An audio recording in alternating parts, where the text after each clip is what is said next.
A Sankarshan Joshi trip. Ladies and gentlemen, what's up? Welcome back to another Sankarshan Joshi trip. On this episode, we have my dear friend Manish Ekdal, host of Matukate, on the show. Welcome, Yeah, man. thank you, Sankarshan, for calling me on your podcast. For me, at least, it had been a long time since I've done or been in any podcast. So, when you obviously texted me, I was like very excited for this. And yeah, thanks for having me. So we usually have this phase, right? Like every once a month, or like if not podcast, we'll have this one phone call where we talk about something and we talk for a really long time. And Yeah. I was wondering, like it's like I haven't talked to Manish for quite some time. So I didn't call you also. So I was like, okay, like let me just have you on the podcast and talk. So last time you were here, we did an entire episode on finance and we gave financial advice. I wouldn't call it advice. It was more of a financial opinion, I think. Yeah, I was thinking of what to like name the episode, and I was thinking, like what can I think of that could be slightly clickbaity and not too desperate.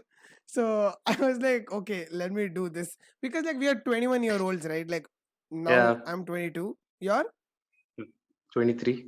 yeah, cool. So I thought like it's a very interesting thing, right? Like we are just entering adulthood and our perspective on how we look at money. So, like that entire episode was just that, right? Like two people Yeah, talking about their perspective about and money. also it's for me the very weird thing is no matter how good I am with certain things, for me to give out advice, I feel very uncomfortable doing it for some reason. I don't know, but it's not like I don't give advices. I definitely give, like if it was a private call or something, I tell you what how you should do this or how you should do that, or to my friends. But if it's on a public platform, I just don't know. I'm insecure about my knowledge or something, but I never feel comfortable giving advices like that. The stakes are too high, right? Like when you put Yeah, it out there, it's like you're marrying that opinion, like even though your opinions change over time, like yeah, when it's on the internet, when it's there, it's gonna be there, right? So yeah. uh like you don't want to risk that like few years down the line you don't want to look back and be like what the fuck, I was so dumb back then. I'm sure 5, 6 years down the line, if I listen to the first podcast that we did, I'll definitely tell that to myself. As like you're just from that episode to now, my thoughts and views on, let's say, crypto or Bitcoin have changed a lot actually. You know But what, I was gonna say the exact same thing like on that like back then. I'm not gonna take my word back though. Like the thing that I said about Bitcoin, I said not a lot of people know about the fundamentals of that asset, right? So I'm gonna stick to that statement.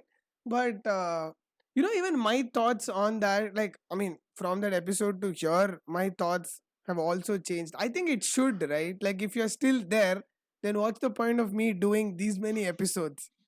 yeah, that is true. And my thoughts have changed in the sense, not like I've abandoned my view completely or something. That view has evolved. I'm still telling you, if I were to invest some X amount of money tomorrow on Bitcoin, I would be very cautious. I wouldn't just go and just invest it outright. But talking about cryptos, at least, yes, I believe more in cryptocurrencies now than before.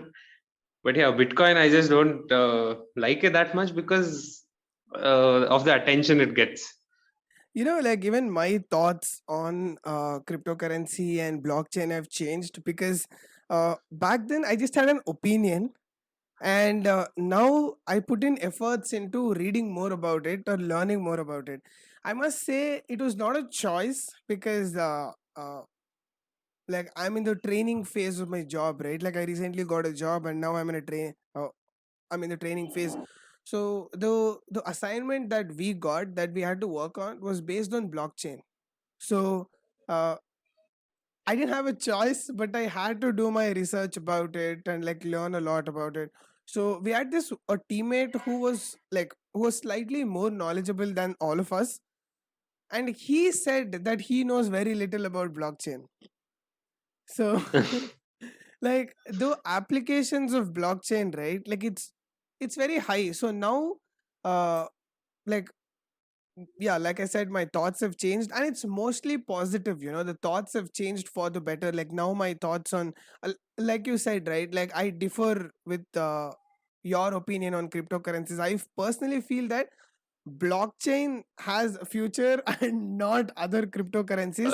Yeah, yeah. And that was also my view in the first podcast as well, because I said the technology is here to stay, if I remember the words Yeah, yeah, correctly. yeah. Plus Bitcoin also, like I feel Bitcoin is gonna stay and other cryptocurrencies is gonna go. That's my opinion as of now. No, in my opinion, I think yes, Bitcoin is definitely going to stay. There's no way it's going to like go away or anything. I think Ethereum, I believe in Ethereum more than Bitcoin, is just because it solves more problems than Bitcoin. But Bitcoin is just, like I said, it's being treated as gold, where in fact it is not gold.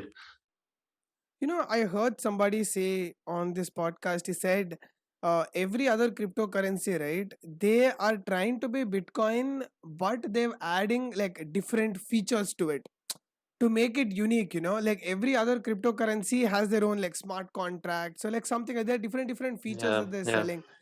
And like for everybody like who's listening who don't know what blockchain is, even I don't know what blockchain is, but for my understanding, if I had to keep it in simple terms, it's a technology where a data, once it enters there, you cannot manipulate it, nor you can edit it, you cannot alter it. So, and everybody will have access to that data. So, did I get it right? Or do you Yeah. want to add more to You that? no, that I I don't think I can add anything more to it. It was, yeah, that was right. I feel like this as a fundamental technology, right? A lot of people are hopping onto this. Like a lot of banks want to incorporate this. A lot of like you know I I again I heard this on a podcast. He said government should be on blockchain like, so that like the taxes and every single transaction Yeah. there will be like people can trace it. Like where your tax money N- goes and all of that. No, actually, that's why the blockchain is, I think, the best thing that has happened to money in a long, long time. Because before, let's say, you had to send money from, let's say, Dubai to India. Your first and only alternative was Western Union, right? So you just go there and they charge you a hefty amount. The only alternative to that was illegal. It was Hawala. So the construction workers or laborers, whoever were in UAE, used to send the money to their families through Hawala, which is much more efficient than Western Union. And I think blockchain has solved that problem. It is like Hawala itself, because the transaction cost is crazily low compared to traditional bank transfer. I'm not telling it's money laundering per se. It's just that we've got a new legal, efficient alternative to that money transfer. And also, somewhere down the line, I feel like government or banks have to adopt to this technology. And imagine a hybrid currency where it has all the best qualities of a fiat currency and also a crypto. How good that would be, right? So I think So somewhere what's down the line fiat it's going currency? to Fiat happen. currency is like normal Fiat currency. currency is basically, yeah, like rupees, dollars, which are backed by the government of their respective countries.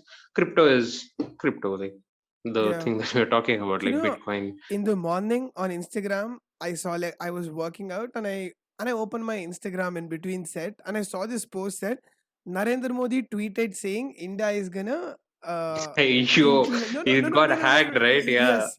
So I saw this post. I was like, holy shit, Narendra Modi said like on his Twitter that like India is gonna incorporate Bitcoin and like all of that. Then I started thinking a lot. And then like 15 minutes later, I Googled it again to read more about it. Like from Instagram, I saw it on like in Google.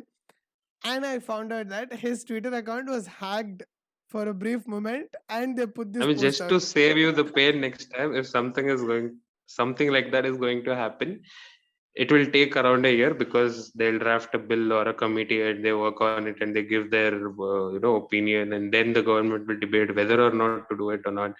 And even if government is implementing it, all of a sudden it will come from finance ministry, I think. Yeah. Why would Modi You know tweet it? what? Like, And also he said he's giving away then he's giving away 500 BTC or something. it's just joke. And You know, I that didn't was understand that. Like, I thought he's gonna like when he said give it away, I thought he's gonna enable people to buy it. Like that's what I thought. Like not like give it away for free.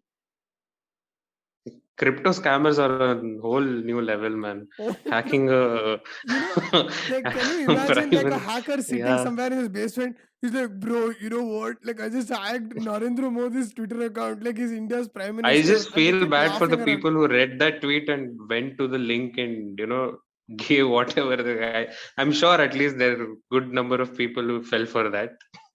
Holy But shit, bro! Can you imagine like a guy who's just sitting in his mom's basement eating Cheetos or drinking juice? He just hacked Narendra Modi's Twitter account, and a lot of people could have clicked on that link, and God knows how much money was like stolen, right? that's I don't know, man. I mean, the days are definitely different. No, from Nigerian prince to now this, and scammers are evolved a lot. You know, you never know. It could either be like a single person or it could be another country. You know, I Yeah. recently I heard on this podcast that in America, Facebook pages, 20 Christian missionary pages, 19 of them are run by Russians. Like, so out of 20, 19 are run by Russians. So all the people who are a part of those Facebook group, they've been receiving content from Russia. And Yeah, and the one, because you said about US, I want to tell you this. When Donald Trump was elected for the first time, and there was a committee that the Russians got involved in this election, they formed a committee, and there was this thing called Mueller report. I think the investigating officers was some Mueller, his name was. So in Mueller report, what they did was they saw where how the Russians were paying for the Facebook ads and all that thing, and they actually tracked them down using Bitcoin, which was very shocking because Bitcoin you shouldn't be able to track, right? But they achieved that. So Bitcoin is not that anonymous actually. As I don't know, I remember, if I don't know if it's right or not. The way they caught him was because every time you transact an X amount, it is a unique number because it fluctuates a lot. So once you get that number, you can just cross check with other exchanges and all that, and from the time in the timeline, and can trace it back to its source. That's how they did it, they claim. But I don't know like the nuances of it, but that was very shocking to me. you know what?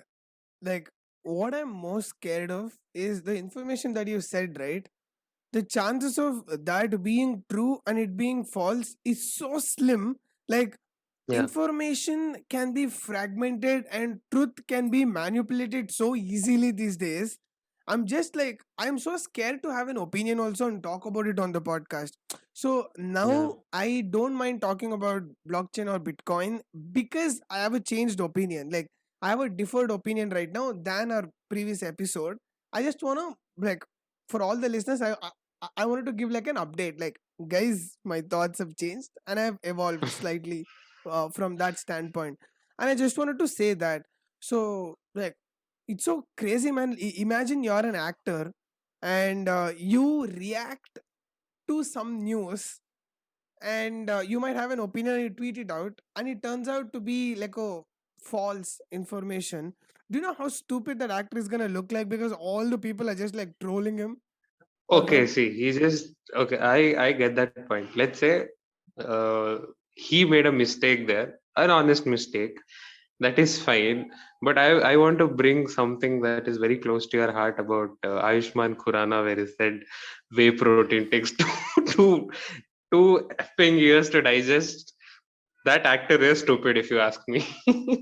Bro, with this whole Ayushmann Khurrana and Ranveer Allabadia, that entire thing, the most stupid part is that Ranveer Allahabadian nodding his head and be like, Mm, hmm. Actually, I feel very bad to him because even if, let's say, you and I were in his place, for me, I think, see, having a set of questions and answering them all that and not debating on one thing, maybe there's a time limit, so I wouldn't do that.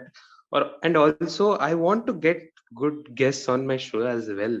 So even if it does that, okay, I can just give an excuse for it No, later and no, no, still wait, wait, have wait, wait, these wait. people. See, I am a guy who loves fitness and like it's like a passion of mine and I pursue it, okay? But he is a certified trainer. I am not kidding. He's a certified physical, like personal trainer. Like he can help somebody at the gym. I mean, is he knowledgeable or not in that field? That's questionable. But like him agreeing to that, a lot of people like trolled both of them. Like Yeah, I think instead of nodding, you should have just told, I don't agree with it, and let's just move on. You could have just you said that. I think it would have honestly won. could have Yeah. asked questions more like what makes you think like that or like why do you think that, right? I understand that Ayushman Kurana is way famous than he is, so he might be intimidated, and the chances of that are high, okay? Like even me, right? If I have a guest who is quite successful and I would be intimidated to disagree or like say something to them, but And then, according to Ayushman Khurrana, I think there's still some whey protein left in me. Ayushman Kurana said one scoop of whey protein take 2 years to digest, right? And this comment said, you need to put whey protein into another container, Not the drink it, scoop. and not the Yeah, plastic spoon, that's because why it's like it taking two take years two to years to digest. digest. Yeah. That's fucking genius. Yeah, bro, I love these comments, hilarious, like next level. Have you ever Uh, gone to somebody's YouTube channel and yeah. read the comments? Yeah, YouTube comments are very nice, man. Especially if it's something like this, it's even more fun. They're That creative. and Reddit. Yeah, Yeah, if they hate you, then they're gonna creatively throw hate at you, like through comments. Like you wanna go I die, would but you're never still want to be laughing. in the receiving end of that, man. Trust me, I would never want to be in the receiving end. Oh God, yeah. I will just be a spectator. I don't know if I told you this. For one of my video, someone called me stupid. Like I think it was on my second episode, or like on a clip. Yes, it was my second episode with one of my professor. His name is Abhilash, and we did a bit about like how pesticides impacted this particular place. And he commented, he's like you both are dumb. You guys don't know anything. Like what are you talking about? I was cracking up. I was like, yes, finally I'm doing something with my life that I somebody is had waiting this. on me. I had that similar thing on my this thing as well. I did one with the Vijayanagara prince, and I did not know that it is debatable. Like a lot of people don't agree that they are the real descendants. They have some. I don't know what's the scene there. I frankly don't even care about it. I don't want to know more about it. Ignorance is bliss for me. but but I in like one week I deleted like 300 to 400 comments and everyone is like scolding me in On Kannada saying, YouTube. ಯಾರಾದ್ರೂ ಏನಾದ್ರೂ ಹೇಳ್ತು ನಂಬ್ತೀಯಾ ನೀನು ಹಂಗೆ No, wait. but I You deleted 300 comments on YouTube video. yeah yeah at first I did not want to delete it. I was like, okay, let's just cool down the situation. I just typed it's yeah, I should Guys, have known better, chill. Hold your tits. but we were not but we were not talking about the who is descendant or who is not. We were talking about a real problem here. Let's focus on that rather than this. I wrote that and comments got even twice more, and they were insulting me that you don't know anything or nothing. And then I was like, it's better to delete it and not engage with these people. So if that whole week, my every 2 hours I used to open my YouTube account, delete all the comments, and then go come back. Another 40 comments would have come, and then delete it. I you don't know know, there is man. this weird temptation to throw hate at people, like especially on Yeah, social media because you're anonymous, like like the receiving end don't know who you actually are. So you know like I used to think that like that's not gonna be me, but I saw this post about Kim Kardashian, or like there is a clip about the Kardashians talking about like about their beauty. Like the reporter asked this question saying, "Do you think you guys are setting like a uh, like a unreachable, unattainable beauty standards for the masses. And then Kim Kardashian goes, no, we wake up in the morning, we put in all the hard work, like we do all the work, so it is attainable. And I saw this girl comment, oh, you guys are so awesome, like whatever you guys are saying is so true. And then I commented, say, like I replied to that, asking, are you kidding me? Like, do you really think that like their beauty standard is attainable? And she was like, yeah, like they do exercises, they put in so much efforts. And then And I also a lot of Botox, plastic surgery, exactly, and all bro, like that. Kim Kardashian's ass is fake, and that everybody knows that. Like that's not how a natural butt would look like. I mean, like I don't care, okay, but she, a girl, she might be insecure about anything, like about her. And when she look at people who have a body which are attained through like plastic surgery or like cosmetic surgery, cosmetic intervention, she might, her insecurity might get worse, like she might think that, Yeah. what, like I'm doing everything Kim Kardashian does, but why am I not getting that body? Or you know what I mean? Like I was so tempted. I actually drafted this huge comment. Like I wanted to reply to that saying like you're so dumb. Like you literally think, like I wanted to type all the plastic surgeries that they had and I wanted to reply to that. But then I was like, what the fuck am I doing? Like I have better things to do in my life. Like why am I even engaging in this conversation? So then I just But backed out. because we are talking about this, actually, the reason for me starting this whole podcasting journey was because of this anonymous trolling and all of this. Uh, actually, it's a huge growth in me that I'm telling this in a public platform. I never imagined that I would talk about this anywhere. But what had happened, I think it was during lockdown, the first lockdown. One of my friend who was my basketball teammate as well in school was hugely into TikToks and all that. He used to post a lot of TikTok videos and all that, and I used to joke about it also, but in my close friends of groups, not on social media. Like when we meet, and I even agreed to that on the video, on Instagram, online. So I am, see, I gossip a lot. Everyone gossips, but that I do in a safe, closed environment, not where the other person is getting hurt from whatever I tell, right? So there was this guy who used to make this TikTok videos, and someone started trolling him anonymously by making a Instagram account and all that, and it started getting a lot of traction. There at some point, I think there were like 5,000 views on the troll video or something, and obviously, as a person, you'll feel bad, right? What, like, I don't care about the content. Not everyone makes good content, but still, no one should go through that. So, in support of that, I made a video on my Instagram account saying, just please don't do this and all that. And the next day, the page that posted this troll video said a statement that you are two-faced bitch and all. Oh, they made You fun of have, you, right? Like I think that they yeah, and posted also something that, about yeah, you. Yeah. yeah, and all that. And I said, yes, I made fun of him. I tell that to his face even now. And just Oh because God. I made fun in my closed space doesn't mean that I'll make the same joke on this platform. Coming here and being on a podcast, I won't joke about that guy. That's how things should be, right? And I said that. And after that, I felt like it was very unnecessary what I did. I think I shouldn't have done it. I used to think like that. And then after that, there was this one guy who was not even anonymous. He texted me on WhatsApp saying, "You are what do you call this? Dark circles have grown." So he sent me a home remedy tip or some link like that to me. And people are just so mean to you on social So media. it's like And whatever. for me, So to give context, one of your friend was being trolled and was being dragged on social media, and you voiced it, right? Like you were vocal yeah, about it and you talked about it. And one of your yeah, friend didn't reply to that content, but he replied to your black circles. dark circles. Yeah. So that was the whole thing. And later, I feel even the person that I defended did not give a damn about it. And even the person who, and at the end of the day, everyone was cool. I was the one who was the joker here. But You I know used to what? think that way. But yeah, let me just complete this.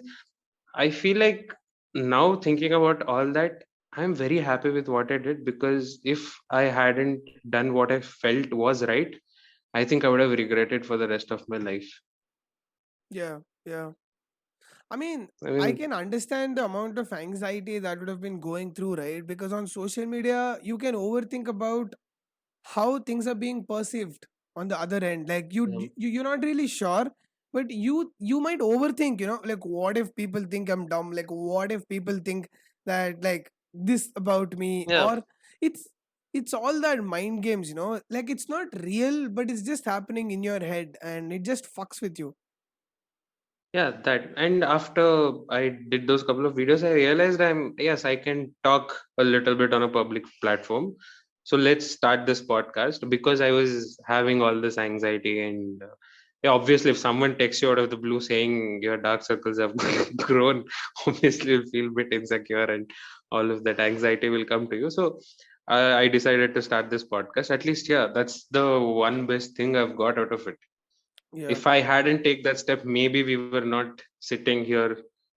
We wouldn't have been sitting here talking about all this, right? So yeah, that's growth to me. yeah. That's true.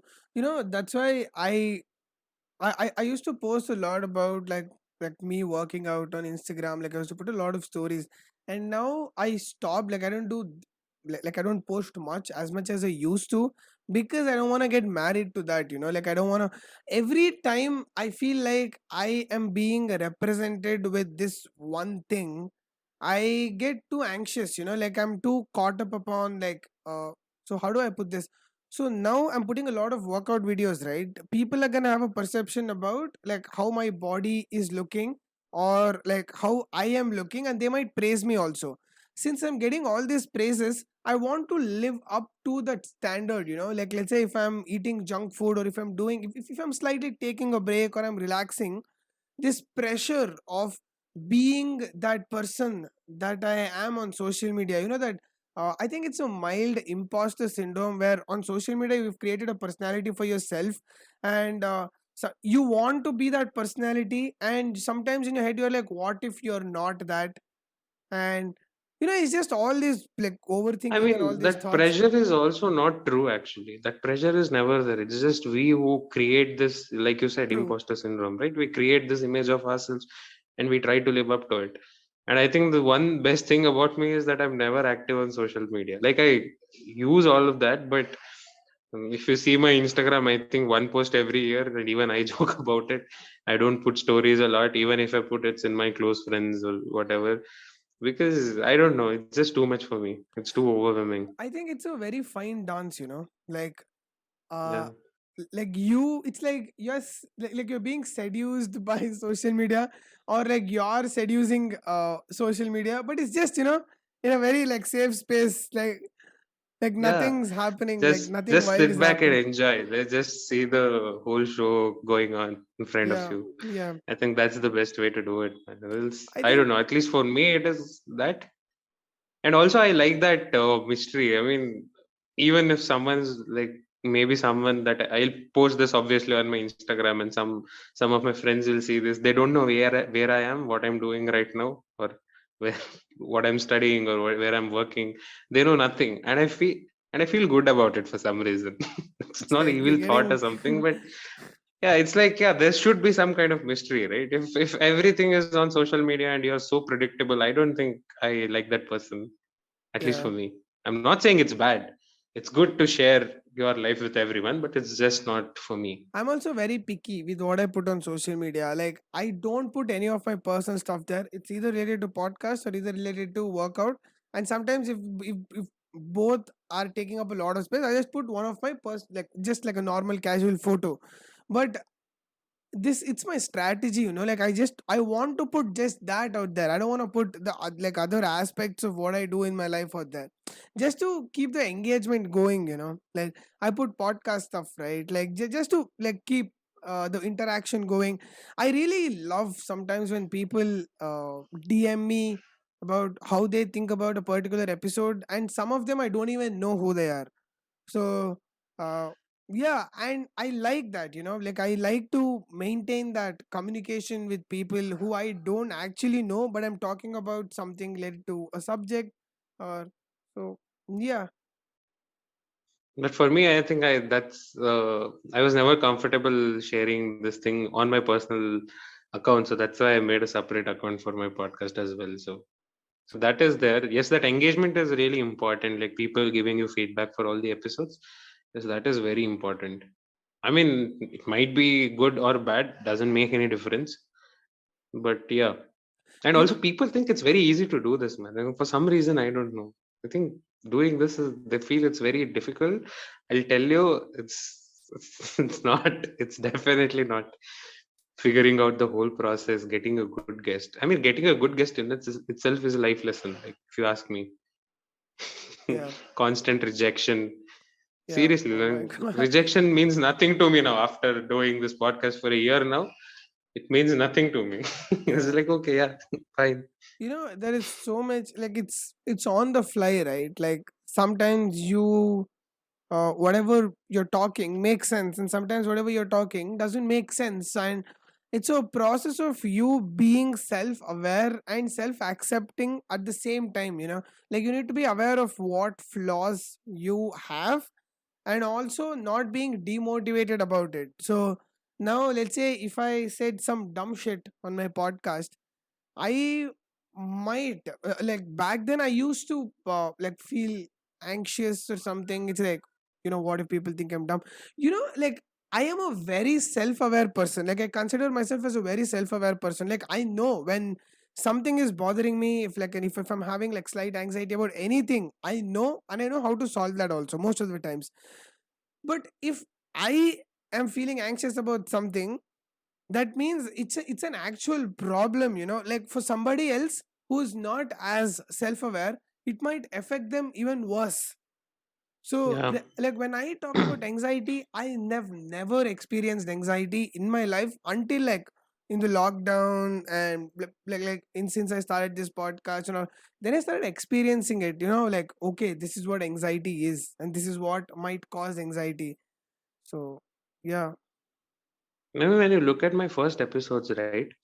I, for me, it was always like if I talk, I have to contribute, or else don't talk. Or even if I, let's say, laugh a bit weirdly, I would feel very insecure about it.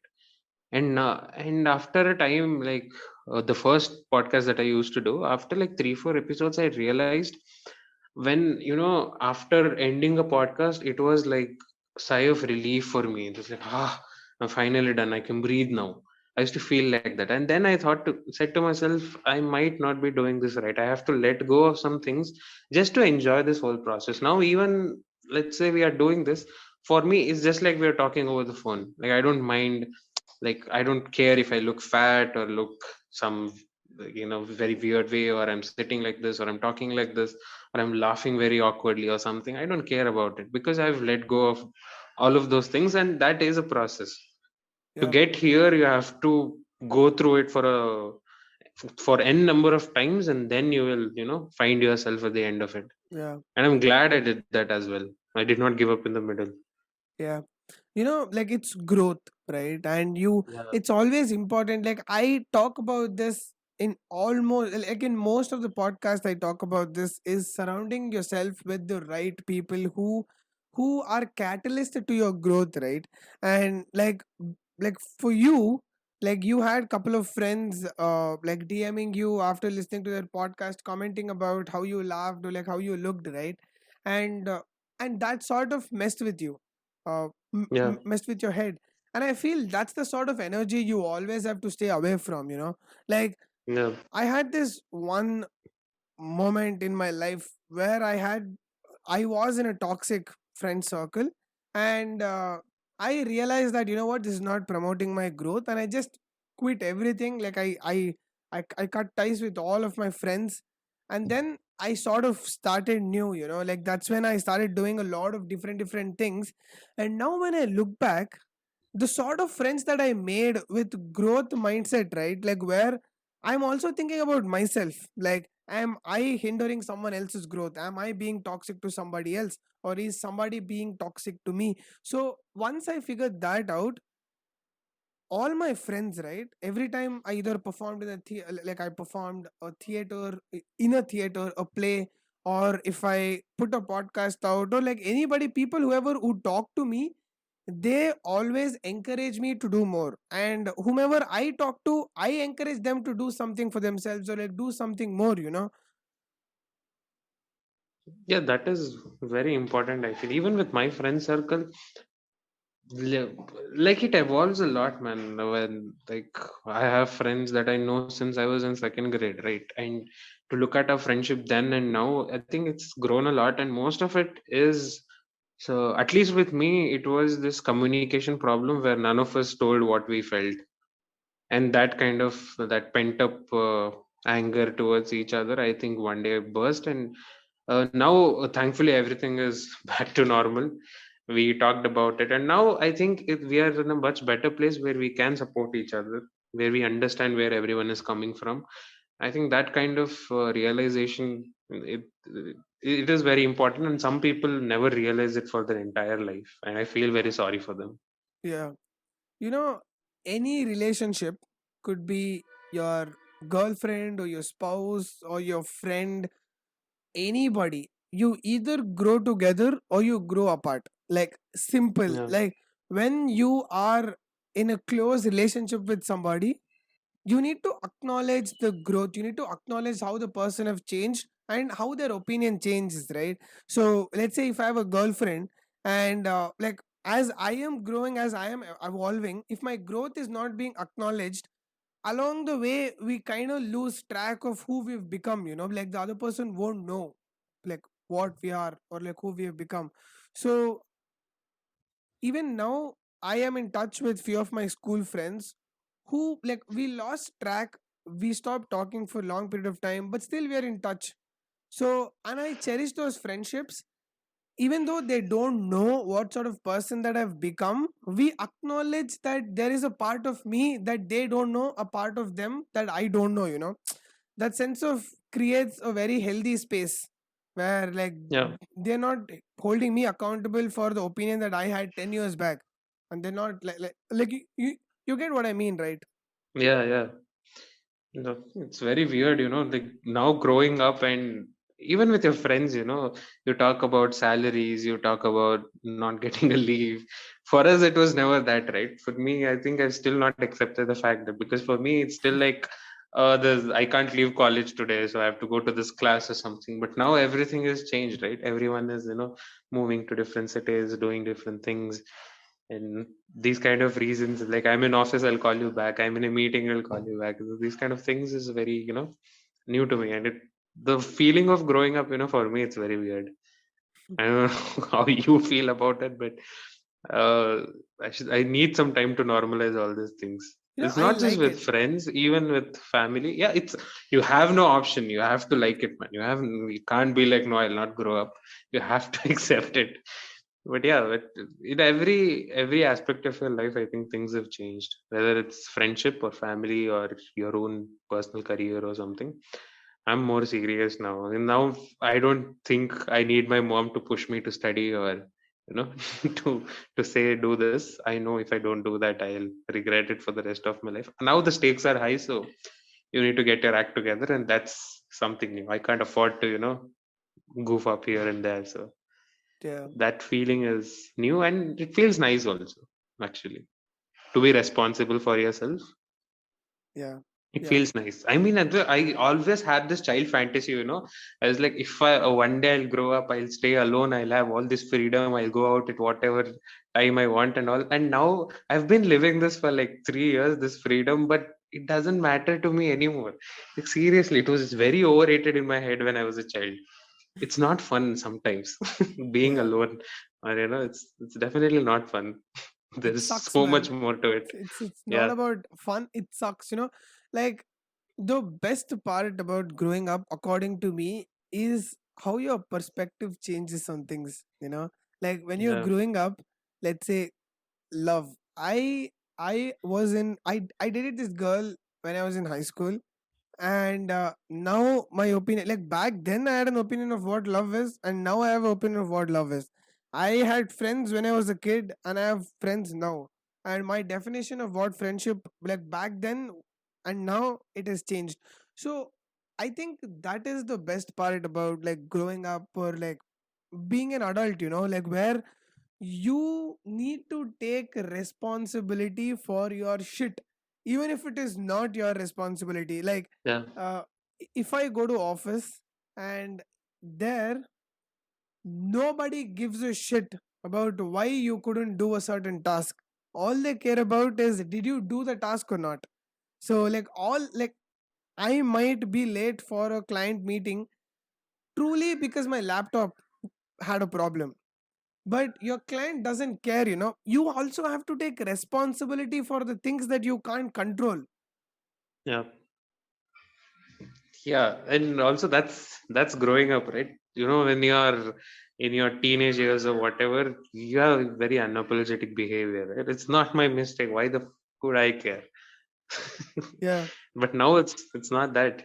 Even yeah. if it's not your problem, you have to kind of be responsible to it, be close to everyone, and tolerate all their shit just because you are a grown up now. You're an adult. You Yeah, might not need them really though. sometime later.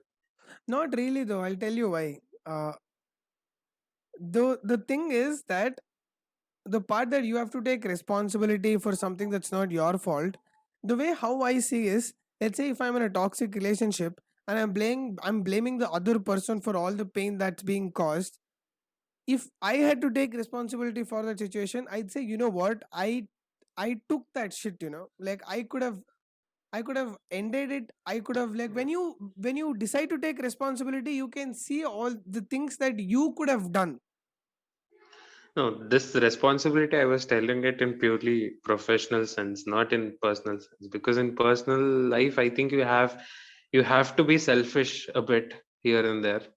Not completely, but you have to be selfish to know whether or not you are in the right relationship or with friends, girlfriend, spouse, whatever. I think you have to be selfish, or else you'll never find what you're looking for. Yeah. You have to be selfish, and you have to seek things that would promote your growth and your personal, intrapersonal, social, any sort of thing. It should be a catalyst to growth. If it's not, then just leave it.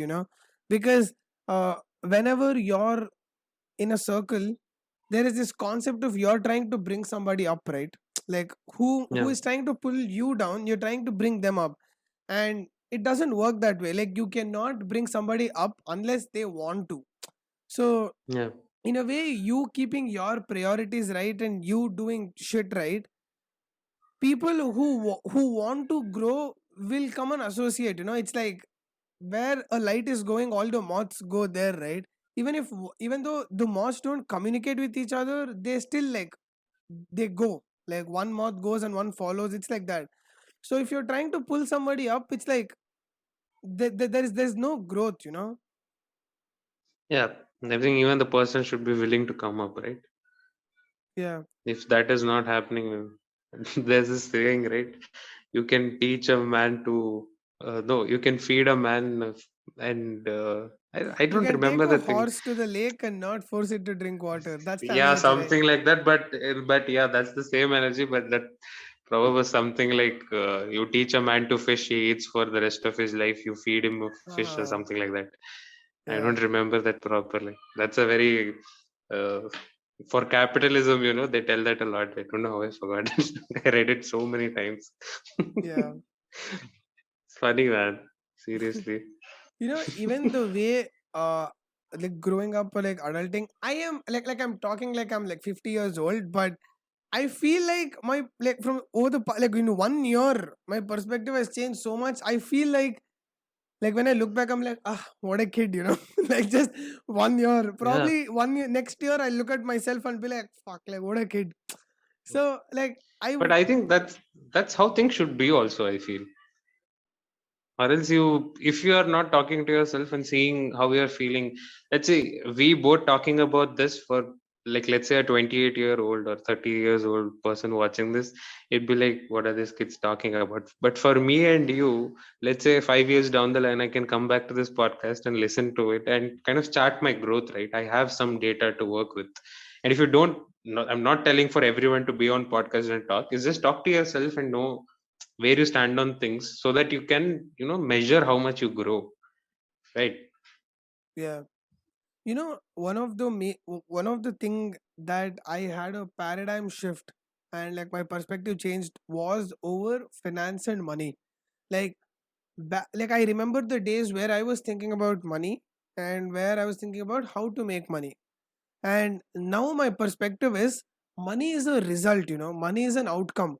So what you do matters to get that outcome. So the outcome is not the main objective. So I heard this interesting person say, uh, when you buy a car, you don't buy the car for fuel, right? You use the fuel to go somewhere. Similarly, even like you doing something with your money, you have an objective. To reach there, you're using money. Like money can never be objective. Uh, like I feel that's the same thing with the crypto and all of that, right? People need to have their priorities right when it comes to investing in cryptocurrencies or any of the assets for that matter. Because whomever I talk to about cryptocurrency, about Bitcoin, the first thing that they talk about is the amount, the value It has of, grown. yeah, it It has has grown, grown in all these years. Yeah. yeah, how much is you know That what, they is, made this much money, you can make this much money. hey, even with every, like, people ask me like, how can I, start in stock markets, or how did you start? Or I tell them is like, they're like general kind of people who come and tell you, I just want to make money, man. I just want to make money. It's like, okay, obviously everyone on stock market is there to make money, but if you don't have any end goal in mind, right? If why am I earning that money for? Either for my education, or I want to buy this or that. Until and unless you have that, you don't know where to stop. And if you don't know where to stop, you'll definitely lose everything that you have gained, at least in the markets, not in the real business world. But that's why I tell everyone, have a goal in mind. Okay, this is the amount I have to reach. The day I reach it, I'm done. you And know if you are not, a full time, if you don't want to be a full time trader, you just want to invest in the side, that is how I think you should go about it. Because markets will always grow, it will grow even after you die. So will you leave it there indefinitely? Like, okay, let's just leave it. no i It'll i be growing, i it'll be growing. I understand where you're coming from, but the part that I disagree with what you said was, as you grow, your priorities in life changes. So let's say Yeah. now my goal was to buy a car. Probably a few years down the line, my goal might change. So that is the problem that I have with goals. Like Who setting says goals. you can't? Who says you can't update your goals, man? Yes, You you can, right? can, but sometimes since your old self wanted that goal, you want to do that. Like there is no moment of contemplation where you sit and think, do I actually want this? Like when you're in that like in the loop and race of No, for me, I reaching have there. no. I got what you wanted to say, but the thing is, see, even when I started investing, the reasons I invested in a lot of things, I have never bought them even till now, because I tell you that because that is a process in itself. See, let's say you want to buy a car, that's why you're investing today. Okay, so what you do, you get your salary every month, 10% or 20% of it, you're investing it in every month. You go through that discipline, you make those sacrifices, and 5 years down the line, you're not alone. Maybe you have a wife or children or something, and you can't afford that. And in this whole process, your discipline is at that level where you can actually tell to yourself that, okay, this is an unwanted expense, this doesn't bring any value to my life, it's better that I invest more and get this. So if you have that goal and work towards it, that's good. If you don't have any goal, let's say you don't know what you're investing it for, but you're just investing, and someday you hit a jackpot and you took that all out and you just partied or whatever, and then you don't have any money. And I've seen a lot of people doing that mistake. So to get that discipline, you need a goal. And once you have that discipline, I'll tell, okay, invest however you want, just for to have a sense of security or whatever. You do it because now you can trust yourself with a discipline that I'll not give into these urges to, just because I have this money, let me go this, where when will I enjoy my life or something like that. Hmm. I It is a understand. very complex I thing. It understand is what you're it is saying. I Yeah, think yeah, I understood the silver line of what you wanted to say. It's like when you have a goal, you have an incentive to do things that may make changes in your behavior, which would take you there, right? 100% yeah, agree with that part.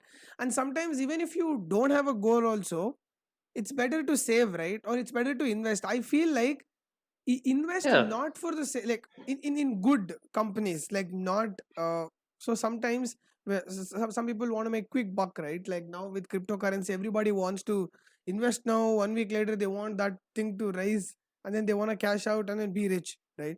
But like sometimes, even if you don't know what you're investing for, like the end goal, what you'll be using this money for, but it's better to have that behavior, to me personally, what I love and what gives me satisfaction is incorporating something into my behavior and doing that consistently, and that motivates me like nothing else, like it gives me a sense of satisfaction. Let's say if I hit the gym, I had this phase where I had a goal of how to look, and I was striving to look that way, and it wasn't fruitful, because you're always looking at yourself and you're always questioning, are you there yet or are you not? Like it didn't help me. But if my focus is on the process of doing it, let's say I have like a tiny goal of like, today did I hit the gym? Yes, I hit the gym, and that gives me satisfaction. And I got salary for this month, did I invest in a certain asset? Yes, I did. Oh, that gives me happiness. So it's mostly that, a sense of feeling that okay, I'm doing something with what I have, with like something growth minded. yeah. That is, I again completely agree with it. It's that it is that you have to do. But what the reason I was telling you this, because I am a 23-year-old person, and you might know the people that come up to me and obviously ask are people that don't have a regular income, right? These are like 19, 20-year olds will borrow 20 or 30,000 from their parents and just invest it. For them, I would say, because they don't, for you, you have to do it. Savings is an habit because you have a regular income, you have to plan for your life, say insurance and mutual funds and all this, you have to do it. That's basic financial planning. I was not talking about that. I was Okay, just okay. making a Yeah. point here. No, Yes, no, I that understand completely what you wanted to say. Yeah. because for me those are the people that ask me for advice, because I'm not such an investing guru that everyone will ask me. It's these people how to get started. Yeah. you know, they have like 20,000, 30,000, and they invest it somewhere and they want to make a quick buck, that's all, whether it's in crypto or, and that's not sustainable.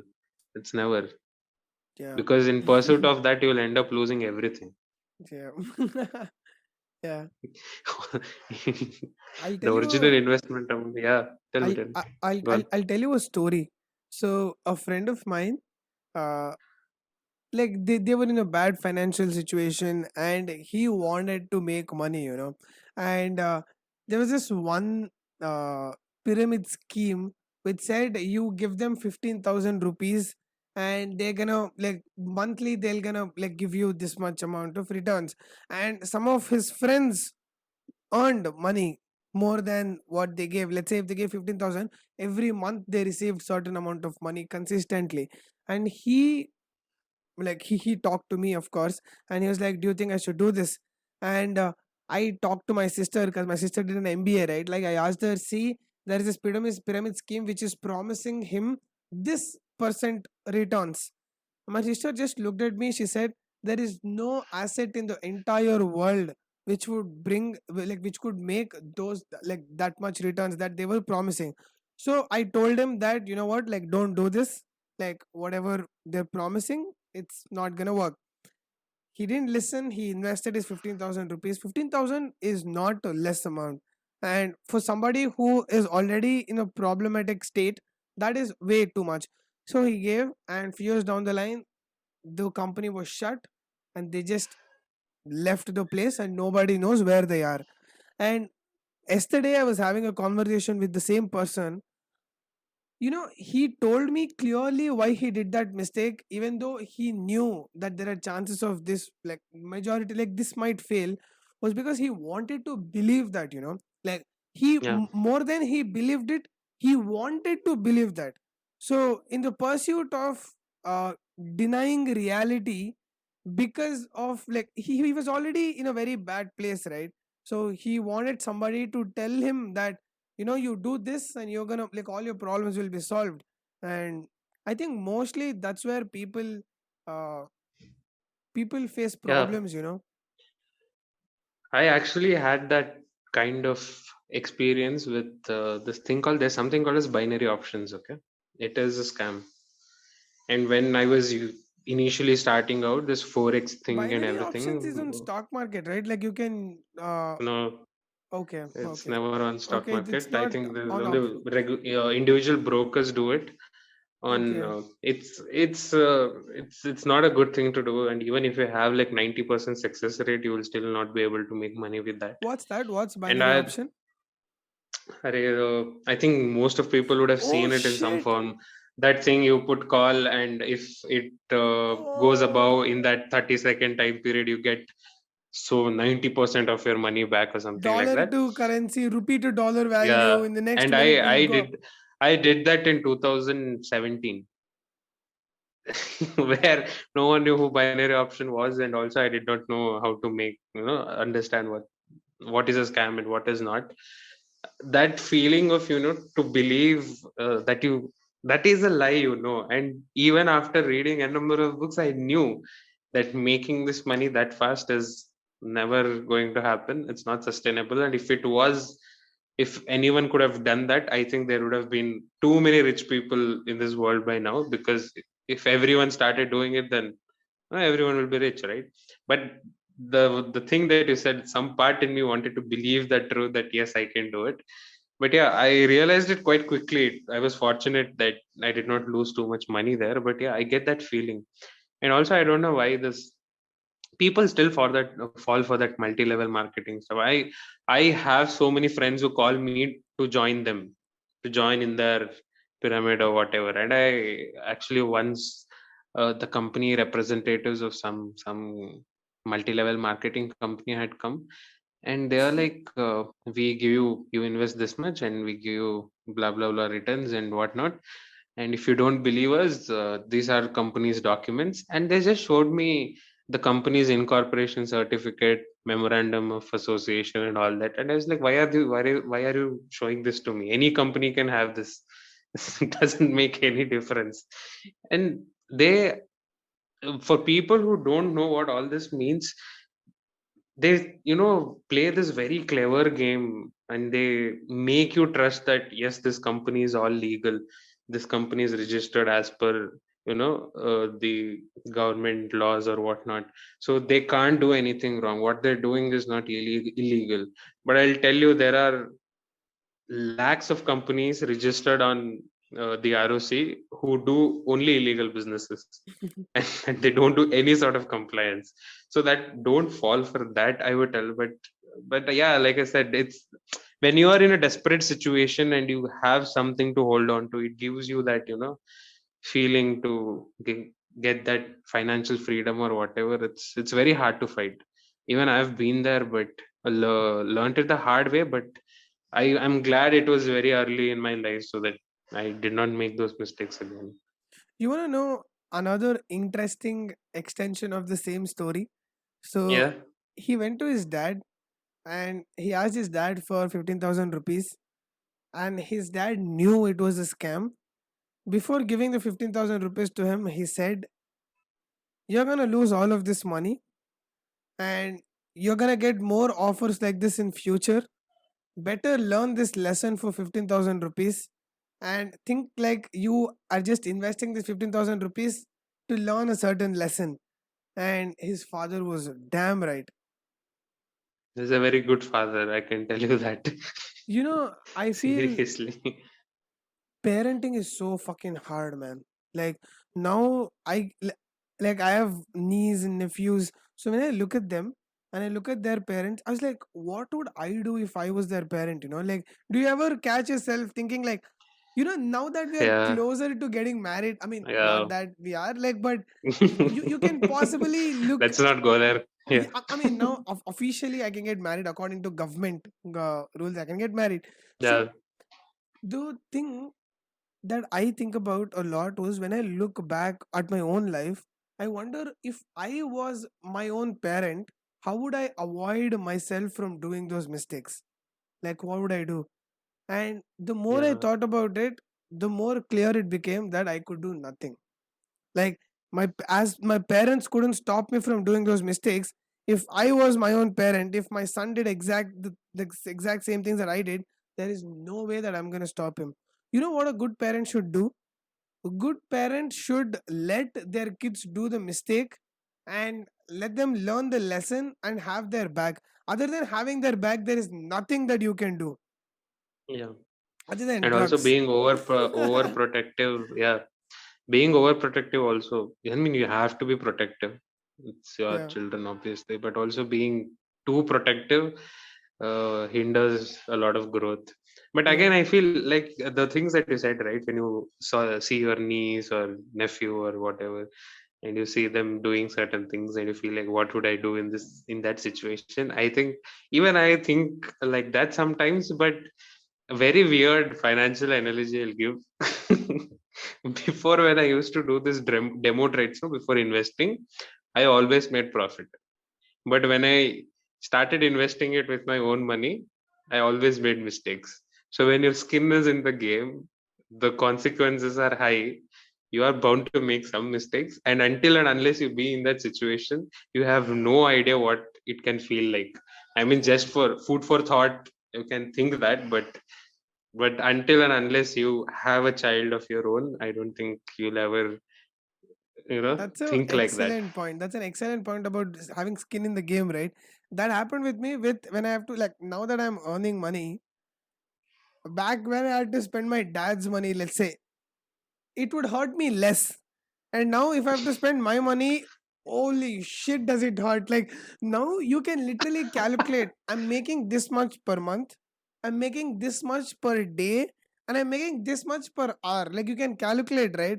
And let's say if you're spending, let's say you bought like a plane ticket, in your head you're thinking, this is 2 3 4 days worth of my work, like that voice keep hitting me. I'm like, Yeah, before spending this, is it actually worth 5 days of my work? yeah, that is very weird. I have no pain in spending my father's money, let me confess it. But when it's my money, obviously, you feel the pain because you worked hard for it. Yeah. I think that thing will be same with our children as well. I mean, Yeah. what are children for if not to know that? Yeah. But yeah, this is the feeling of being grown up. Everything is 2 or 3 days worth of work. You know, the irony is that most of the people, if you look at any statistics, right, majority of the people, they have accomplished something, or like they being satisfied, or like they being fulfilled, it's mostly in their 40s. But we are thinking No, about that in no. our early But 20s. also, but we are not. But I think you have to go through this. I think they also were in the similar phase, but it's just that they were not this expressive, or they did not have the platforms that we have. And also, 40 years worth of life in the last generation is like 20 to 30 years of life in this generation, because life is moving at that pace also No, with now. respect to what though? Like, what is the metric on which you're comparing the pace?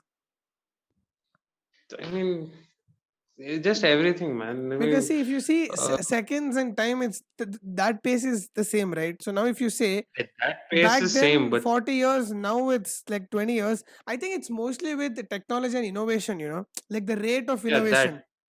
Yeah, like with everything. See, if let's say 100 years before you have to travel from Mumbai to Bangalore just to come for whatever, how much time would that take? But now it's like 3 hours, 4 hours. I don't know. For flight, I think it's very less. And even if Yeah, you come one by and a half hour, train or 2 hours. bus, Yeah. maximum one day. That's all, right? So in that also pace has moved, and also it's a very weird thing to say, but even people having girlfriends or being in relationships, it's way earlier than before, right? So they see a lot of that as well. And yeah, in every aspect of your life, I think it's very fast. Yeah. You know what You else is can. changing?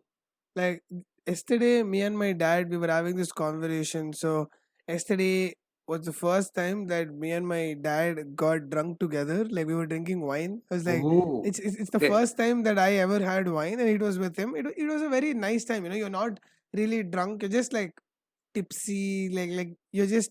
Just Reality enough to is let like your guard down and talk. yeah, Yeah. yeah.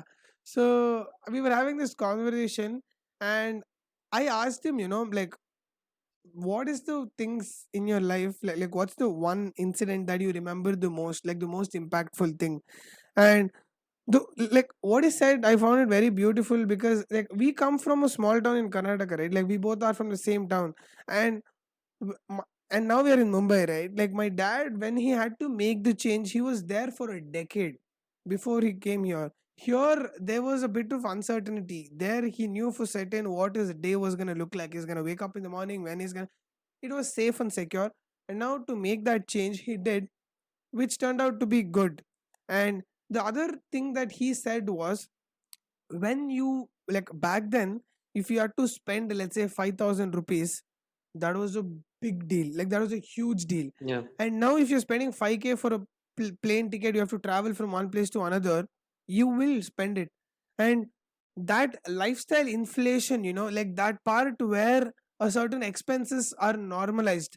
I'm not saying it's good completely, but the best part about that is you can literally see how you have grown. Back then a certain amount of money was a big deal to you, and now that's not as big of a deal it is. Yeah. Pure inflation. That, Yeah. and also, yeah, even our spending habits are, lifestyle choices, certain lifestyle choices that we make have grown a lot. So even like tier 2, tier 3 cities are seeing that lifestyle growth, and these are very minimal things that you do, but you end up spending more you know in pursuit of these choices. Not just the lifestyle inflation, it's just your your income is also increasing. Like you are being competent with your work and you are earning more. So then that Yeah. money, like the stake of that money reduces. It becomes like 5K. When, let's say, if you're earning 15K, spending 5K is like 30% of your salary, and that's like a big deal. Let's say if you're earning 1 lakh, spending 5K like would be less of a deal, right? So I feel like lot of people are learning a lot of skills, and they're trying, like their That's salaries just and how much. market. That's just market forces, right? The market only accepts the money that it can bear, or you know, only does business that it can bear. I mean, obviously, if you're starting a business today and you know that an average Indian person right now is earning, let's say, 15,000 a month, and if you're targeting that class, you wouldn't want to price your product more than that. So that's just basic economics that you do to, counter that whatever, like you're earning this much, so you can spend this much. So everyone is growing. That's what Yeah. happens. And I'm more happy. Like it was really, I felt good when you said you drunk with your father for the first time. I mean, at Yeah. least for boys, I think it's you, not telling that I drink, just to throw a disclaimer. I don't, but I know what it means to guys. So you know what my dad told, like once we got yeah, drunk, like after everything, I think today morning while we were talking, my dad, he doesn't drink. Like he's not a drinker. So I think yesterday when we both got drunk, I think socially he had like a glass of wine once or twice. But yesterday was, I think, for the first time that he got tipsy. So, like he said, like when we were drinking for 2 hours, it felt really nice. Like, so he's not mentioning uh, that as being tipsy. He's like, 2 hours of that time. Do you remember we had such good time? In my head, I was like, that's called being tipsy, and my dad is referring that to having good time. It was fun. I mean, see, that's the beauty of it, right? Because we are at that age where we understand certain qualities and the things that we try to replicate from our father, right? Because you've grown up watching him, and now you are at an age where you get to make decisions that he would have done, and in your mind, I mean, for me, it feels really good because my father. I mean, there are so many things that I can learn from my father, and now that I'm doing all of those things, I mean, it feels good that yes, I've come a long way. It feels like that. I mean, it's just I'm 23. I'm not like 50 years old or something, but yes, it feels really nice to kind of be in his shoes and try to replicate him. Yeah. That's a feeling that nothing can beat. Nothing can beat that feeling again. It's the recognition of growth, right? Like, have you ever had a moment Yeah. with your parents where they're just like, Manish, like when you were in school, like you used to do that, but now like you're doing something independent, you're earning. Actually, for me, it was a very weird thing, when for Deepavali, I had been to my home, and my father just out of nowhere started to talk about things that was troubling him. And for me, it was never like he'll come and tell me what's bothering him, right? It was always the other way around that I went and told he something like this happened and I am worried about it or I'm bothered by it or something like that. And it felt really nice to me that he was opening up to me and he felt that I've grown up enough for me to have that conversation with him. I mean that was actually exactly the day where I felt like okay, I'm not a kid anymore. Hmm. That was, I think, It's I the will remember it for recognition. the rest of my life. Yeah. For me, it meant the world to me because for you, your father trusting his problems with you, I think It's it's not even that, Manish. You know what the best part about the incident that you just told? It's that like all the dads, like the alpha males in the house, like they are the ones who are the breadwinners, right? There is a sense of ego. And for a dad to come and talk about his problem and his flaws or like whatever's happening, he has to be very less egoistic, like he needs to acknowledge you, in a yeah, point where he is very comfortable sharing vulnerable things. yeah, and that too coming from their generation, sharing things. It's something else Yeah, because they are never the generation to talk and share about how they're feeling, right? They're yeah. all just keep it inside, do what you want to do, just It's take like care of things. keep it inside, be a man, right? Like hide your emotions, Yeah, be a man. yeah. But I was really happy that when he did that, and yes, that Good was for you, man. Good for you. yeah. That's It's why I was telling you. That's why I was telling you we are grown up. We are grown up. Like, it's even when the we're texting.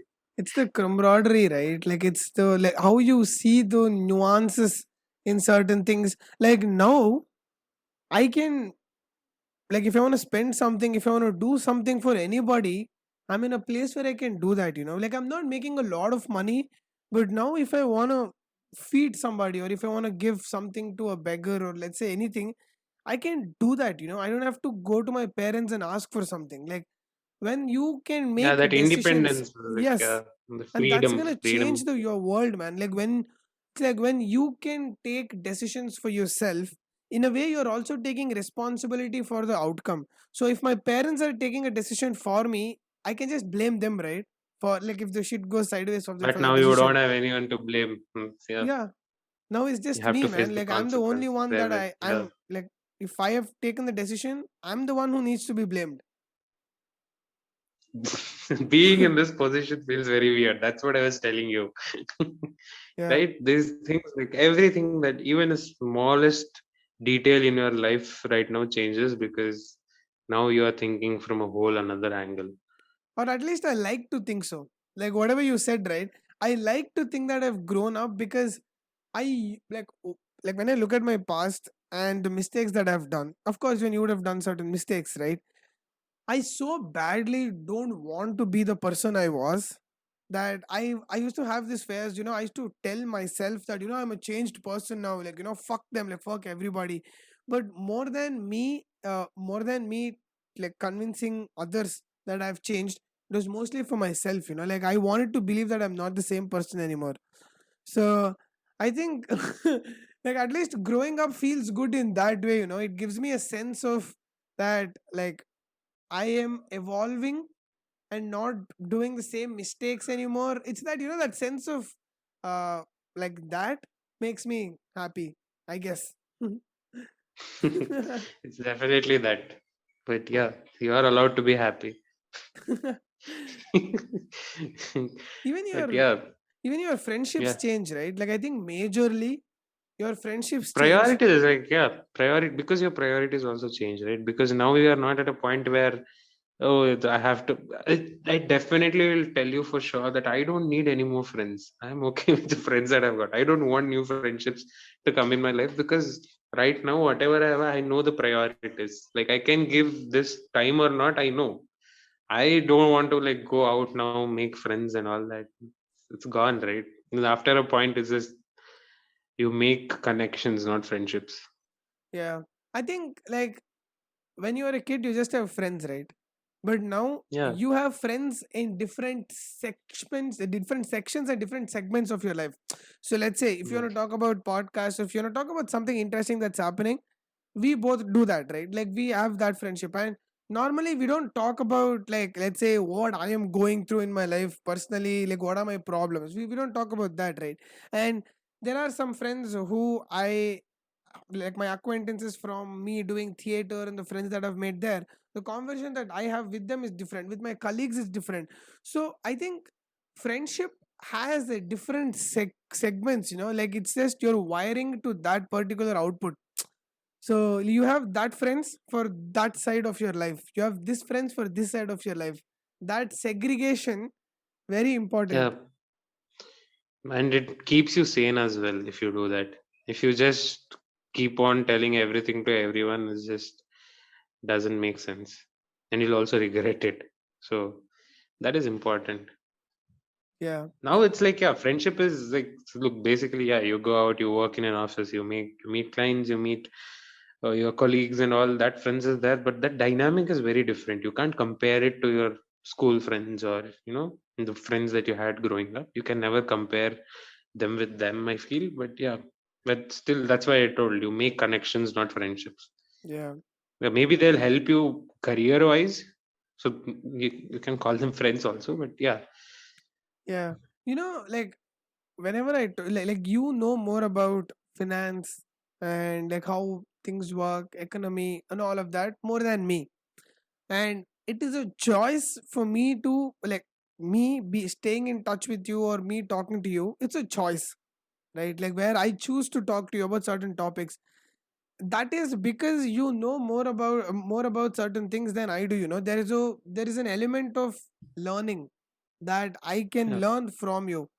So I think that, like, regardless of anything in any field that you are, this is the element that you should always look for, right? I feel, I think that's the best finance advice you can give to anybody, like where you need to learn, right? Like that's the that's like a key advice, like keep learning, keep knowing about things. But if you associate yourself with people who know more than you, that learning becomes easier. yeah. They make things easier for you and also point you in the right direction. Yeah. Yeah, that is true. That is important. But yeah, but the thing is, you don't have at least with stock markets, the thing that I have seen is people try to try too much of their time, or give way too much attention for this. Because see, if you're working and you just want to beat inflation or make good enough savings for you for retirement, I think invest in mutual fund or even in stock markets. Invest in good companies, make a good portfolio, talk to a good financial planner. He will make a very good portfolio for you. Invest there. Keep to your saving schemes, or saving, what do you call, schedules and whatnot, and just keep doing it and concentrate more on your career that pays you, rather than taking money from there and investing your time and attention to make more money here. I think you'll not everyone will fail, but most of them will fail because it's pure statistics game. So just make decent enough investments for your retirement. It will earn you more than you could ever think of, and focus more on your employment, where you need to keep learning and give more attention to that and your other parts of life rather than this. Because now it has become a trend, right? Everyone wants to invest in, they want to trade, they want to do this, they take this online courses and all, like boot camp they call it. So just 1 week I'll go, I'll start trading, I'll do all this. But But really, when you're when you're already started your career, unless until you're sure that you want to be and you want to make this your career, yes, it's well and enough to research, do all these courses and do it for yourself. And yeah, if you want to make that career shift, then it's okay. But if you know that I'll do this two-time thing, it's not going to work. I feel like that when you earn money, right? If you figure out a way for that money to make more money, then you can do whatever you love without thinking about making money, right? Like if I love doing podcast, if I have no stress about making money from it, that's when I'm at my purest when I'm doing podcasts, right? So Yeah. I feel like even though you're making money, sometimes you might like the job and sometimes you might not like the job, okay? But for you to do what you like, if you take that salary and make, like if you figure out a way for that money to make more money, like when you invest in certain assets, don't you think like that's better?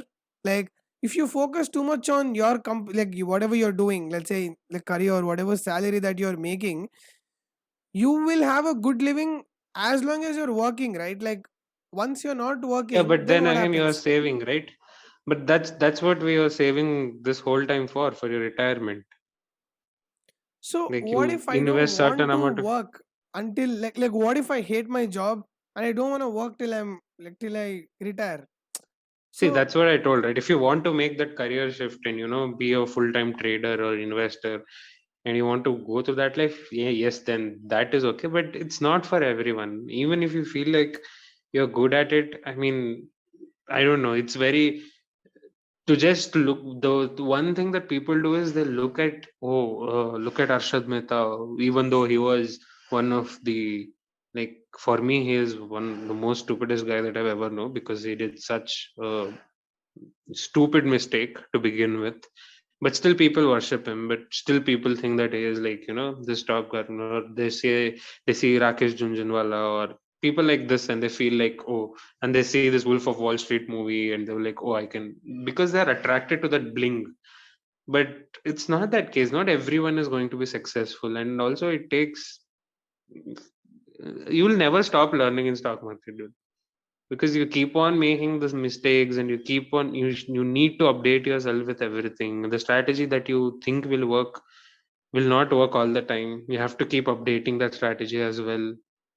And I've been doing it for 7 years, and I only tell that this is not my career. I don't want to make this my career because it's no, just it too much shouldn't be stress. also. I feel like Yeah. you should do something that would bring you money. You should do something that you love, and you should do something that keeps you healthy and fit.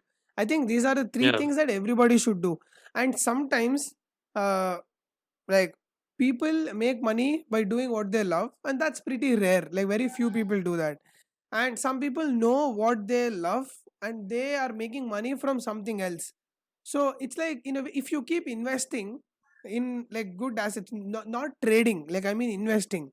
So Yeah. it's like you're buying your freedom, right? In a way, it's like it's like you're See, buying. that investing thing, we shouldn't even be talking about it, because it's like, you know, you get a job, you get married, you get an apartment, you get a sedan for your family. How, these are like standards, right, for you to get settled. That should also be a standard. It's just that we have never thought this financial planning Yeah, in any of yeah. our curriculum. That's why we don't know about it. This is the base. We shouldn't even be debating about it, right? Because Should be like a me having a, basic thing. yeah, yeah, because for me, if I'm earning, I have to keep making like, I have to make savings, I have to invest in a mutual fund or my portfolio or whatever. I have to make investments, not just in mutual fund, or it Different might be real assets. estate investment, yeah, or gold or whatever. Like, you have to keep diversifying your money like this. But that's just basic, human need. You have to do it. Yeah, There's yeah. We shouldn't even I be am glad you debating about mentioned it. that. I am glad you mentioned Yeah. that because from the perspective that you are coming from, this was a default. And I think, like, for all the listeners, you mentioning that, it gives perspective from the point of view that you are coming from. So, being financially intelligent and investing in assets should be a default that everybody should be doing. I mean, if you look at it, it's not a rocket science also. It's even if you blindly just know the basics, and you know like some good companies or some good mutual funds, and you just keep investing in it, it will make you money. It's not that hard if you know, if all you care about is making good enough savings for your retirement. Yeah. But the thing is, people, I mean, a lot of people do it actually, a lot of people do it, but majority is just investing in stock market is like, uh, they one the month they start, it's like, I'll buy this share, I'll do this, I'll trade that, I'll, oh, this has grown this much, they'll talk all that, and in 6 months all the money will be lost because they're just trading too much for a beginner, and they lose all their Yeah. savings, right? I do you remember, like, I remember when we had a call, I told you, right, like that I am not a trader material. Like, I cannot do trading at all. Like, now also there are certain things, like when I want to invest in a certain company on stock market, I look at it from a very common sense perspective. I don't even get into too much details. Like you are from finance background, right? Like there are ways where there is EBITDA ratio, like how much profit, like do they have any loan, like there's a lot of attributes that you can analyze a certain company with, right? And I don't do everything. I just look at it from a common sense perspective. Like, what are the company doing? Whatever they're doing, is it very futuristic? Are they solving any like good problems? Do I like when I look around, do I look at this company's products a lot? I mean, even if you are not able to do it, I mean, you are intelligent enough to do it, but not a lot of people are. But even if you cannot arrive to a decision of to where to invest or what to invest, there are really good financial planners in India where you can just go to them and say that this is how much I can save per month, and this is for how many years I will do it. So just suggest me how a good investment plan, and I'll just stick my whatever, like I'll commit to it and I'll invest it. So just plan me. If you ask them, they'll do it, and for a very reasonable amount of money. Hmm. It's not that hard also. So there are a lot of tools, resources for you to do. It's not like you have to give time, to know about the company, get their balance sheet, and talk like all the ratios that you said, you go through all that. No one needs to do it. Like, there are good financial planners in India to do it, That was even mutual if you fund, don't know. for all the people who couldn't pick stocks for themselves, they would invest in a mutual fund that they would let the fund manager do all of it. No, Now but for some there are people, mutual million fund mutual is, funds. There are now yeah. like the way how you choose a company to invest in, you have to choose which mutual fund you want to Yeah, buy. but that's the thing, right? If you go with financial planners, they will just list out the whole thing for you. Even the stock market portfolio and what shares that you invest, and also the mutual funds. They diversify it so well that making a loss is out of the question, actually. Yes, you make loss when the market falls, that is there. But they maximize your returns too much, man. There are For damn good financial planners that I know. to not demotivate for all the people who are listening, and like you don't have to get financial planner, you can just look at a good company that you heard of, right? There are a lot of, there's That also emphasis, you can do. there Yeah. is, yesterday the same friend that I told the story about, I was talking to him, I said, see, when you look around, right, let's say there is a biscuit packet, and if you see that a lot of people buy this biscuit packet, and if you feel like in future a lot of people will buy this biscuit packet, see what company that is, and if it's listed on uh, stock market, you can buy that, like it could be as simple as that. Or just like uh, there are monopolies, right? Like in when it comes to consumer products, HUL, Hindustan Unilever, is monopoly. When it comes to adhesives, Pidilite is a monopoly, right? Like they have majority stake. So it's like just Google each sector, and whichever has the most stake, buy that. In simple terminologies, like in actionable.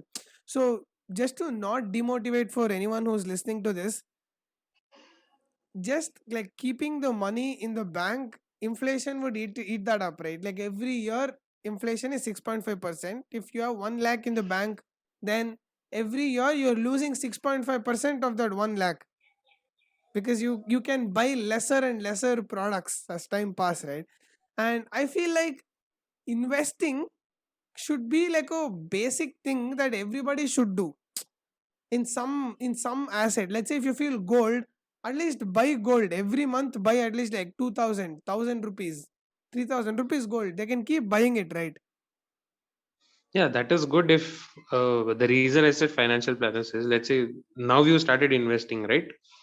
Let's say when you're 30, because you've done it, minuscule amounts every month for like 8 years now.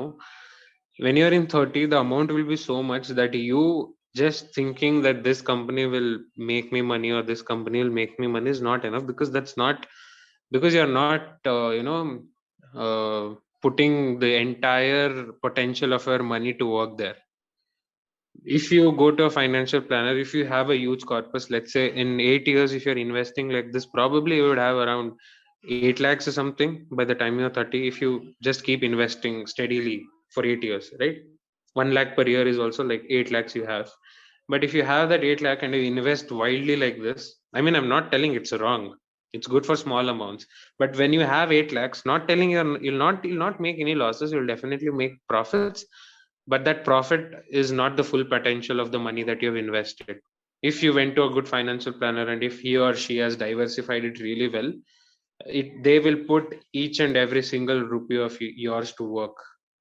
So I think it depends on the capital also, right? How much money you are willing to, like, if you have saved enough that planners are interested to be a part, like even they also have like a certain limitations, right? Like they are like, if you have this much amount, only then they're gonna be interested, right? Or else, like, let's say if I have 1 lakh rupees, why would any financial planner be interested in my 1 lakh? Because the profit that he's gonna make would be pretty less, right? Out of it No, for his time. but there are but there are planners for every amount of corpus. You can But how do find you choose the people right to, planner? You tell me. uh, just looking at his track record, because if they have planned a certain portfolio, they will have a kind of I things you can think do it's that. But like it all comes down to choosing. You have to choose any, like if you have to choose stock, you have to choose a stock to choose, put your money. If you want to choose mutual fund, which mutual fund? If you want like, how do financial you how planner, do you choose, yeah, like, yeah, how do you yeah. choose a mutual fund? You look at the fund manager and you see his track record or how he's been performing and all that. If he's a financial planner, then he'll definitely have his own things and data to look at, so you can make a decision by that. But yeah, you have to take risks to make See, to get those rewards. if you ask me personally, I'd rather invest in stock market by myself looking at good companies than choosing a financial planner, because it's like I'll have to trust him more than I trust my wife if I'm getting married, like if I have to give my Yeah, money to you. You know what I mean? but someday we'll make that jump, trust me. I If mean, you I'm are, sure, but I should be in a position to understand what a good planner should have. And like I need to know how to choose a good planner. I think that's when I'm gonna do it.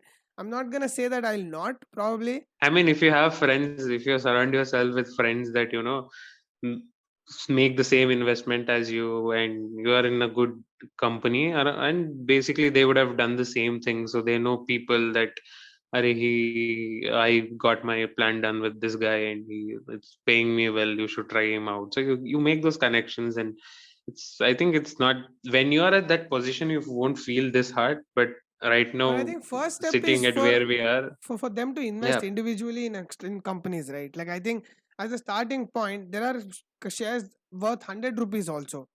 Like 100 bucks, you can just buy it. Like you don't, instead of spending it somewhere else, you can still buy I it. tell people invest in FDs, even though I don't agree with FDs, Okay. because FDs are like, basically for me they are waste. Like, I don't even care them.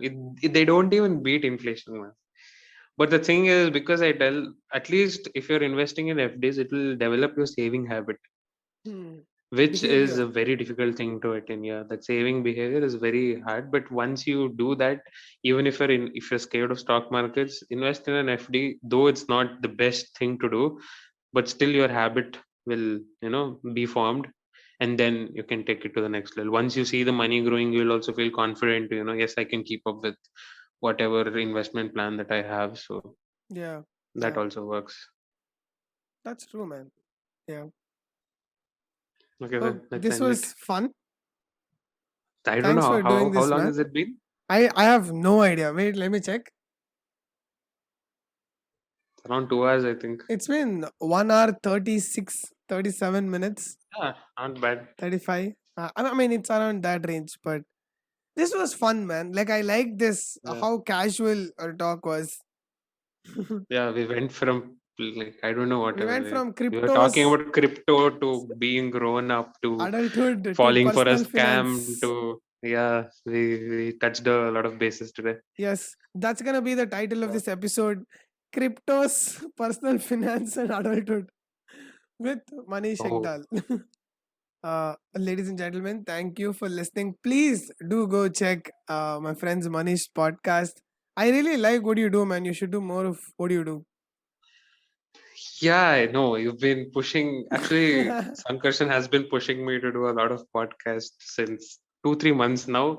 But it's just that I've been too busy. But yes, I'll definitely get back to podcasting again. But yeah, it's been a great fun to talk to you as always. And yeah, had a nice trip. Thank you, man. Thank you for taking out time and doing this. I am glad you decided to do this. I had fun.